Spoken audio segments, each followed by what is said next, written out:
Hello student, welcome in classes और online classes. आज हम लोग पावर रिसोर्सेज पढ़ेंगे, types, distribution, uses and conservation. Power resources के टाइप कौन कौन से हैं, कहाँ कहाँ ये फैला हुआ है, इसके क्या क्या क्या उपयोग है और इसको बचाएं कैसे। ठीक है, तो man is an active being, he uses power to perform each activity. उसको मनुष्य क्या है, एक्टिव बीइंग, उसको हर काम करने के लिए पावर की जरूरत होती है। इन ancient times his activity was limited. प्राचीन समय में उसकी जो एक्टिविटी थी वो लिमिटेड थी, इसलिए slowly he started using power resources. धीरे धीरे उसने पावर रिसोर्सेज का यूज करना शुरू किया, जैसे animals, woods, airs and water. With the development of civilization, जैसे जैसे हमारी सभ्यता का विकास हुआ, उन्होंने हमारे पावर रिसोर्सेज का यूज करना शुरू किया। ठीक है, but now basic resources like, पर आज के दिनों में क्या हो रहा है, बेसिक रिसोर्सेज होती है हमारे पावर जिनसे मिलता था, coal, minerals, oil and electricity are used for operating machine and transportation in this time of industrial development. आज जो जहाँ पर जैसे कि हम लोग देख रहे हैं कि आज बहुत ज़्यादा इंडस्ट्रियल डेवलपमेंट हो चुका है, तो कोल हो गया, मिनरल्स, ऑयल हो गया, इलेक्ट्रिसिटी हो गया, इनको इन सारी चीज़ों का यूज जो बेसिक डेवलपमेंट वाली इंडस्ट्रीज है उसमें किया जा रहा है। ठीक है, हर जगह इन्हीं का यूज किया जा रहा है, तो ये रिसोर्सेज क्या हो रही है, धीरे धीरे खत्म हो रही है। ठीक है, तो पावर रिसोर्सेज के आधार पर इसको पावर को टू टाइप्स में डिवाइड किया जा सकता है, एक एग्जिस्टेबल और रिन्यूएबल। एग्जिस्टेबल मतलब क्या होता है, जो नॉन रिन्यूएबल होती है, जो कि खत्म होने वाली है या खत्म हो सकती है। रिन्यूएबल मतलब जिसको हम लोग फिर से खत्म होने पर फिर से बना सकते हैं। ठीक है, एग्जिस्टेबल रिसोर्सेज क्या होती है, कोल, पेट्रोलियम, नेचुरल गैस। ठीक है, और रिन्यूएबल जिसको हम फिर से बना सकते हैं, ये डू नॉट एग्जिस्ट मतलब कभी खत्म नहीं होगी, क्या है, इलेक्ट्रिसिटी, विंड एनर्जी और सोलर एनर्जी इसके अंदर आते हैं। नेक्स्ट स्लाइड देखते हैं। तो दो टाइप्स के एनर्जी सोर्सेज होते हैं, कंजर्वेशनल एनर्जी सोर्सेज, इसमें कोल, पेट्रोलियम, नेचुरल गैस और इलेक्ट्रिसिटी आती है, और दूसरे होते हैं नॉन कंजर्वेशनल। ठीक है, इसमें solar energy, wind energy, bio energy, geo thermal energy आती है। ठीक है, कोल, तो कोल पढ़ते हैं सबसे पहले हम लोग। ठीक है, कोल पढ़ेंगे तो coal in India occurs in the rocks of Gondwana periods.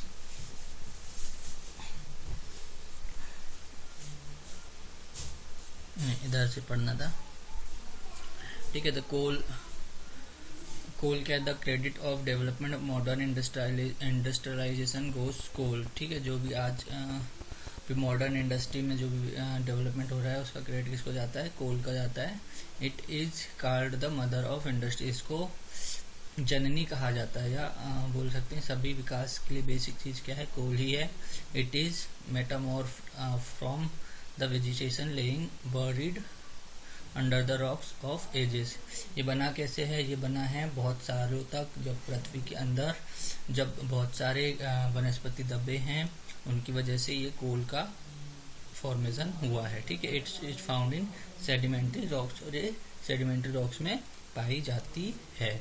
ठीक है, कोल्स जो होते हैं वो 4 टाइप्स के होते हैं। एंथ्रासाइट कोल, इसमें 80 से 85 से 95% क्या होता है, कार्बन प्रेजेंट होता है, और ये वेरी हार्ड होता है और ब्राइट होता है। ठीक है, इसमें ये धुआं नहीं निकलता, इट बर्न्स स्मोक, मतलब जब ये जलता है तो धुआं नहीं निकलता, इट गिव्स मोर हीट। ठीक है, इससे बहुत ज़्यादा हीट निकलती है। ठीक है, सेकेंड है बिटुमिनस। ठीक है, it is second grade coal containing 70 to 80% of carbon. इसमें कितना होता है, 70 to 80% कार्बन होता है, सेकेंड ग्रेड है कोल का। ठीक है, it is black in colour and gives less smoke, ये काला कलर का होता है और इससे भी कम धुआं निकलता है। ठीक है, थर्ड टाइप का है लिग्नाइट। ठीक है, लिग्नाइट भी क्या होता है, ये इसमें 45% कार्बन प्रेजेंट होता है, और इसमें भी इससे जब जलाते हैं तो थोड़ा थोड़ा धुआं निकलता है। ठीक है, और पीट, ये क्या है, प्राइमरी कोल कहते हैं इसको।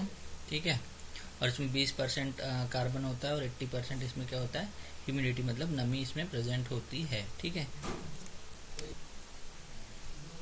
कोल production and coal reserves in India, तो India ranks third in world in production of coal. कोयले के उत्पादन में भारत थर्ड नंबर पर, इट प्लेस्ड आफ्टर चाइना और यूनाइटेड स्टेट्स के बाद में भारत थर्ड नंबर पे है। Coal production in India started in 1774। India is producing 7.4% of total world's production. भारत जो है 4.7% पूरे जो वर्ल्ड में कोयला उत्पादन होता है उसका 4.7% ही उत्पादन करता है। ठीक है, कोल कंट्रीब्यूट 67% ऑफ कमर्शियल एनर्जी। ठीक है, कमर्शियल एनर्जी में 67% इसकी हिस्सेदारी होती है और 70% in the production of electricity. Electricity के प्रोडक्शन में इसका जो होता है 70% यूज किया जाता है। ठीक है,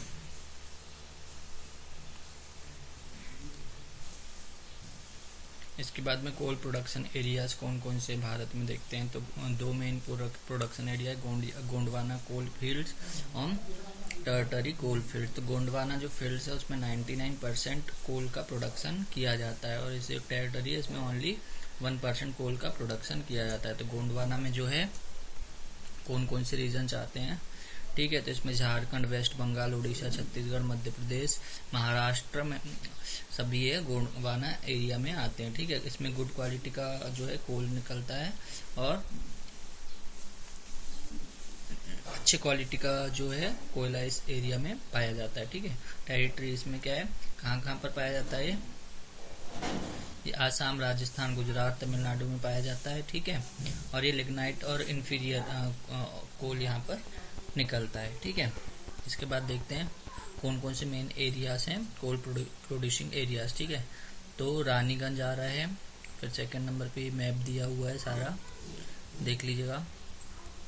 उसमें झरिया, चंद्रपुर, बोकारो, कोरबा, ये सारे जो 19 प्लेस दिए हुए हैं जहाँ पर कोल मिलता है हमारे देश में। ठीक है, फिर माइनिंग ऑयल। ठीक है, यहाँ से कंटिन्यू करते हैं।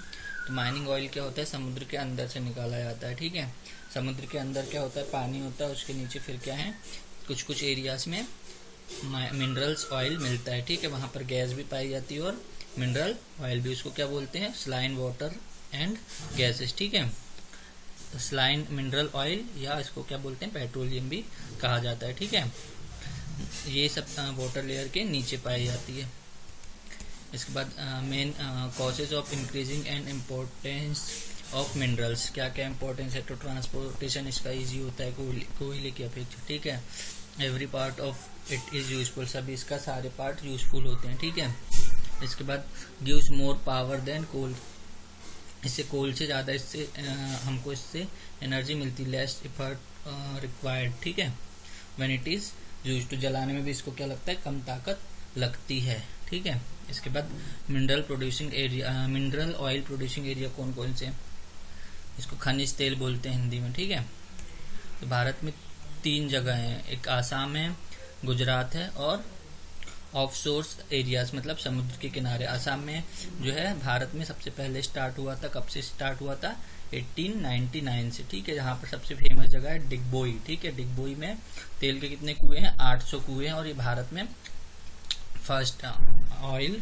रिफाइनरीज भी यहीं पर है। ठीक है, इसके बाद गुजरात में और बहुत सारी जगह के नाम दिए हुए हैं यहाँ पर। ठीक है, लेकिन मेन जगह है डिगबोई। ठीक है, उसके बाद गुजरात में भी कहाँ कहाँ पर है, gulf of Cambay is known of Lunej. ठीक है, इसके बाद ऑफ सोर्स मतलब ऑफ सोर्स में क्या आता है, जो समुद्र के किनारे क्या है, बॉम्बे के किनारे जो समुद्र है वहाँ पे बॉम्बे हाई नाम का एक जगह है, वहाँ पर ये मिलती हैं। ठीक है, बॉम्बे से कितने दूर है, 176 किलोमीटर दूर है। ठीक है, यहाँ पर भारत में जो जितना भी प्रोडक्शन होता है उसका 50% यहीं पर होता है। ठीक है, इसके बाद देख लीजिए ऑयल रिफाइनरीज भारत में कहाँ कहाँ पर है। ऑयल रिफाइनरीज ऑफ इंडिया कौन कौन सी, डिगबोई असम में है, फिर विशाखापट्टनम में है, आंध्र प्रदेश में है, कोयली में है। ठीक है, तो ये सारे एरिया से, ट्रॉम्बे महाराष्ट्र में है, कोच्चि में है। ठीक है, तो ये सारे रिफाइनरीज के नाम आप लोग नाम याद कर लेंगे। ठीक है, इसके बाद नेक्स्ट देखते हैं oil refineries. Digboi refinery was only refineries when India became independent, जब भारत आज़ाद हुआ तो सिर्फ एक ही भारत में रिफाइनरी थी, उसका नाम था डिगबोई, आसाम में। ठीक है, अब कितनी है भारत में? 19 हो चुकी है अब तक। ठीक है, इसके बाद पढ़ेंगे हम लोग नेचुरल गैस। नेचुरल गैस जो हम लोग गैस यूज करते हैं ना, वो सारी चीजें natural gas. Natural gas is useful resources of energy, बहुत ज्यादा यूजफुल है इसका। It's demand is increasing day by day, इसका जो डिमांड है डे बाय डे बढ़ता ही जा रहा है। ठीक है, the reason of its increasing demand are as follows, का कारण क्या क्या है वो हम लोग यहाँ पर देखेंगे। तो ये है, इसमें फर्स्ट है its production and distribution is easy, इसका प्रोडक्शन और डिस्ट्रीब्यूशन बहुत ज़्यादा आसान है। And less expensive and needs less place for storage, को रखने के लिए भी कम जगह की जरूरत होती है। It is combustible, odourless and smokeless, इसका मतलब धुआं भी नहीं होता, गंध भी नहीं आती और ये पूरी तरह से जल जाता है। देयर इज नो एस और डस्ट आफ्टर यूज्ड, इसके बाद में क्या कोई भी एस और डस्ट भी नहीं बचती है। It is combustible in its natural form, ये इसके नेचुरल फॉर्म में ही जल जाता है। ठीक है, तो ये इसके फायदे थे नेचुरल गैस के। ठीक है, नेचुरल गैस का प्रोडक्शन कहाँ कहाँ पर होता है भारत में? ठीक है, कहाँ कहाँ पर होता है? In India natural gas is found along with mineral oil, mineral oil के साथ जहाँ पर मिलता है वहीं पर ये भी पाया जाता है, और पेट्रोलियम।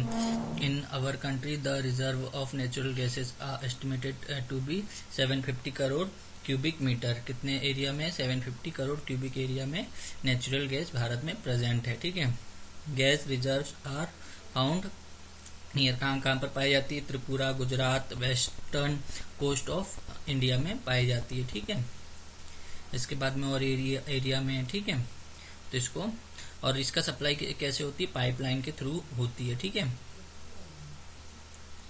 आगे देखते हैं इसके बाद में।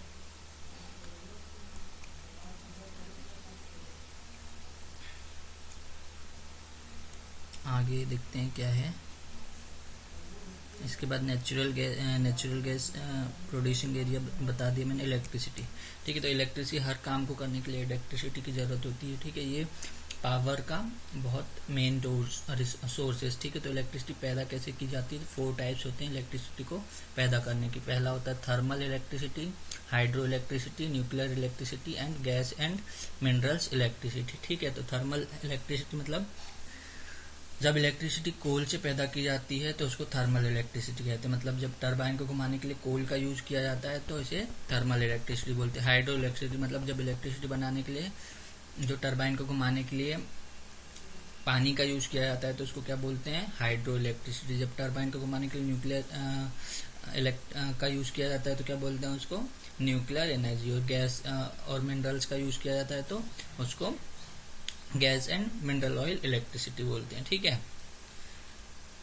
तो इसके बाद में अब हम लोग पढ़ते हैं सबसे फर्स्ट प्रोडक्शन ऑफ एरिया। पहले देखो कितना कम होता था भारत में प्रोडक्शन इलेक्ट्रिसिटी का, डे बाय डे ये बढ़ता जा रहा है। ठीक है, 1950 में कितना कम था और आज 2001 तक का यहाँ पर दिया हुआ है, बहुत ज़्यादा है।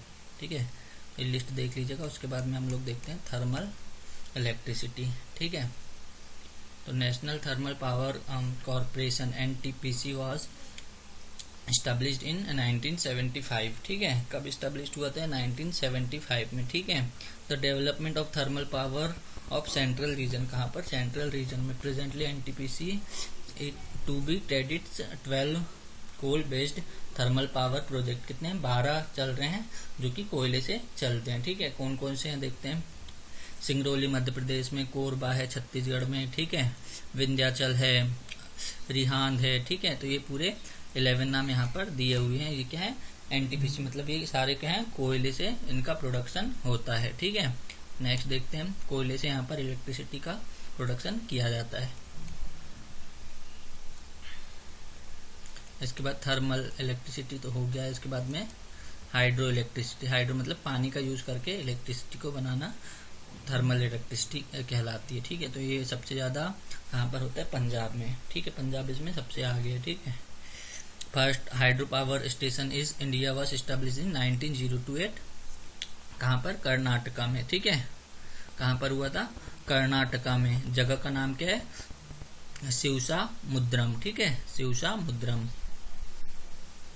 इसके बाद में नेक्स्ट यहाँ पर सारे लिस्ट दिए हुए हैं। ठीक है,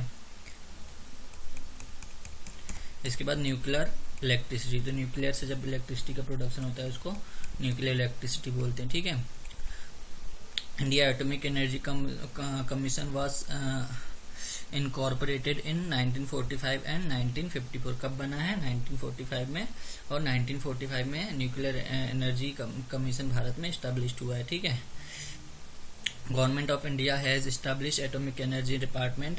presently 5 projects are working in country. कौन कौन से 5 प्रोजेक्ट चल रहे हैं? Which are mention in the block, ठीक है। ये जो अभी भारत में प्रेजेंट में न्यूक्लियर पावर प्रोजेक्ट्स चल रहे हैं, कौन कौन से? तारापुर महाराष्ट्र में, कोटा राजस्थान में, कलपक्कम तमिलनाडु में, ठीक है, नरोरा उत्तर प्रदेश में, और काकरापारा गुजरात में, ठीक है। इसके बाद ये सारे जो थे हम लोग ने पढ़े वो थे जो कौन कौन से जो सारे हम लोग ने पढ़े वो एग्जिस्टेबल थे, ठीक है, ठीक है, या नॉन रिन्यूएबल। अब जो कंजर्वेशनल है, non conservational source of energy वो पढ़ेंगे। तो इसमें सोलर एनर्जी सबसे पहले आएगी, ठीक है। तो star energy received from sunlight is known as solar energy. वो हमें एनर्जी सूर्य से प्राप्त होती है, वो क्या कहलाएगी? सोलर एनर्जी, ठीक है। सोलर एनर्जी में डायरेक्टली भी यूज करते हैं, और इसको कैसे? It also can be used by converting into electricity. इसको डायरेक्ट भी यूज करते हैं और इसका इलेक्ट्रिसिटी में कन्वर्ट करके भी इसको यूज किया जाता है। सोलर energy is used in heating water, पानी गर्म करने में, कुकिंग में भी यूज होता है, स्पेस हीटिंग में भी यूज होता है, ड्राइंग में भी होता है, वाटर प्यूरिफिकेशन में भी यूज होता है, ठीक है। और पावर जनरेशन में भी इसका यूज होता है, ठीक है। फसलों को पकाने में भी इसका यूज होता है, ripping off crops is light and the running of machine, और मशीनों को चलाने में भी इसका यूज होता है। Solar thermal energy is generated with the help of solar collectors and receivers. Solar thermal energy कैसे जनरेट की जाती है? सोलर कलेक्टर और रिसीवर के थ्रू की जाती है, ठीक है। इसमें क्या कर whereas solar energy is converted into electricity. इसमें क्या किया जाता है?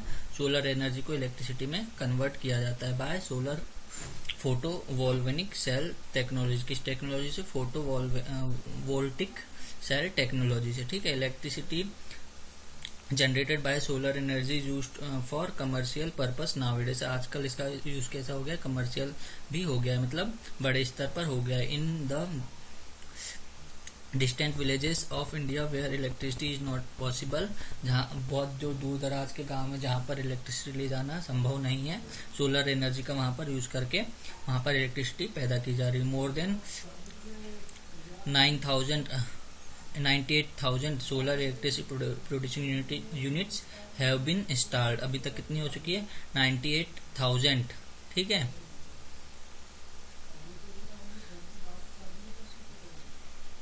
Sorry 9,80,000 solar electricity producing units अभी तक इंस्टॉल हो चुकी है, ठीक है, कंट्री में, ठीक है। और इससे कितनी ज़्यादा वो हो चुकी है, जो इससे 96 मेगावाट की एवरेज इसमें प्रोडक्शन इलेक्ट्रिसिटी का होता है, ठीक है। फिर इसके बाद विंड एनर्जी क्या है? हवा के द्वारा का यूज करके, तेज हवा का यूज करके जो इलेक्ट्रिसिटी पैदा की जाती है वो विंड एनर्जी में आती है, ठीक है। Energy generated by fast moving winds is called wind energy, ठीक है। जो पवन चक्की होती है ना, विंड मिल्स, ठीक है, इसके द्वारा क्या किया जाता है? इसके द्वारा इससे पावर जनरेशन भी किया जाता है, ठीक है। Potential of wind in India estimated to be 45,000 megawatt, ठीक है। कितना है? 45,000 मेगावाट का, ठीक है। Presently it has the capacity of producing 1340 megawatt. अभी कितना कर रही है? 1340 कर रही है, और एस्टिमेट कितना है इसका? 45,000 का है, ठीक है। कोस्टल एरियाज में इसका ज़्यादा यूज होता है, जहाँ तेज हवाएं चलती है, ठीक है। इसके बाद है बायोमास, ठीक है। तो बायो वेस्ट से जो एनर्जी का यूज करते हैं उसको क्या कहते हैं? बायोमास एनर्जी, ठीक है। Energy produced from the residues of agriculture reduces of agriculture, forest, animals, industries and other waste is called biomass energy. इन सब के वेस्ट से जो एनर्जी बनती है उसको क्या बोलते हैं? बायोमास एनर्जी कहते हैं, ठीक है। It is produced in both the forms, 2 forms में होती है, gas and electricity. Cow dung, human extract and other organic wastage are used to produce gas, ठीक है। किस किस चीज़ का, इन सब चीज़ों से बायोगैस बनाई जाती है, ठीक है। These waste are keeped in anaerobic atmosphere, इसको यहाँ पर क्या रखा, जहाँ पर हवा नहीं होती वैसे एरिया में रखा जाता है, ठीक है। और फिर इससे मेथेन गैस प्रोड्यूस होती है, ठीक है। इससे बहुत ज़्यादा प्रोडक्शन भी कम होता है, जो वेस्ट होता है इसके बाद में बच जाता है उसको मैन्योर के लिए खाद के रूप में भी यूज किया जाता है, ठीक है। इसके बाद जियोथर्मल एनर्जी, जियोथर्मल एनर्जी मतलब धरती की हीट से जो एनर्जी प्रोड्यूस होती है उसको जियोथर्मल एनर्जी कहते हैं, ठीक है। इसके बाद में अब कंजर्वेशन ऑफ पावर, ठीक है। कंजर्वेशन कैसे कर सकते हैं, पावर यदि ऐसे यूज करते हैं तो बहुत जल्दी खत्म हो जाएगी, इसलिए इसका बचाना बहुत ज़्यादा जरूरी है। तो इसके लिए बहुत सारे तरीके यूज किए जा रहे हैं कि हम लोग एनर्जी को बचा सकें और बहुत समय तक चला सके, इसलिए हम लोग रिन्यूएबल रिसोर्सेज की ओर आजकल ज़्यादा ध्यान दे रहे हैं, ठीक है। तो फर्स्ट है इसमें production of energy from degradable sources should be limited, ठीक है। जो खत्म वाले सोर्सेज हैं उनसे जो का यूजेस लिमिटेड करना चाहिए। रिन्यूएबल सोर्सेज का एनर्जी का ज़्यादा से ज़्यादा उपयोग करना चाहिए, ठीक है। The energy generated in the country should be transmitted properly, जो भी एनर्जी जनरेट की जाती है उसका ट्रांसमिटेड वो क्या होना चाहिए, प्रॉपरली होना चाहिए, ठीक है। इसके बाद में energy should be produce in pollution free energy source, ऐसे सोर्स से बनाना चाहिए जो पॉल्यूशन फ्री हो, ठीक है। Energy resources should be fully utilise, जो भी रिसोर्सेज है उनका पूरी तरह से उपयोग होना चाहिए, ठीक है। और पब्लिक, इसलिए पब्लिक अवेयरनेस प्रोग्राम भी चलाना चाहिए। यहाँ पर ये चैप्टर खत्म हो जाता है। वीडियो देखने के लिए धन्यवाद और चैनल को लाइक और सब्सक्राइब कर दीजिएगा।